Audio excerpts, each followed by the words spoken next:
প্রচণ্ডভাবে শিশুদের গায়ে হাম উঠতেছে। এই সিজনটা আসলে সিজনাল ডিজিজ এটা। আমাদের একটু সতর্ক থাকা উচিত। বাচ্চাদের যখন হাম ওঠে আমরা যেন অস্থিরতা না পড়ে যাই। সবচেয়ে বড় কথা হচ্ছে এই সময়ে প্রচুর পরিমাণে ভিটামিন সি খাওয়াইতে হবে। সবচেয়ে উত্তম হইল লেবুর রস।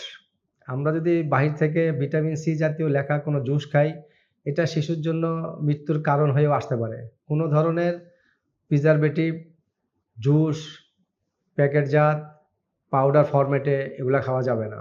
যদি অথেন্টিক না হয়। কারণ আপনার বাচ্চা এটা নরমালি ৭ থেকে ১৫ দিনের ভিতরে কিউর হয়ে যায়। স্বাভাবিক খাবার খাওয়াবেন। যারা মায়ের দুধ পান করে এদের ক্ষেত্রে মায়ের দুধ খাবে, তার পাশাপাশি যাদের ১ থেকে ২ বছরের বাচ্চা এরা স্বাভাবিক খাবার খাবে। সবচেয়ে উপকার হবে বাজারে এখন সাজনে পাওয়া যায়। এই সাজনেটা কিনবেন, সাজনের জুস করে দিবেন। সাজনার সাথে ডাউলের সাথে রান্না করে আপনার শিশুকে খাওয়াবেন। এর বাহিরে আর কোনো কিছু খাওয়ানো যাবে না। আপনার শিশুর প্রতি খেয়াল রাখবেন। কোনো অবস্থাতে গরমে রাখা যাবে না, ঠান্ডার ভিতরে রাখবেন, বাহিরে ঘোরাঘুরা করা যাবে না।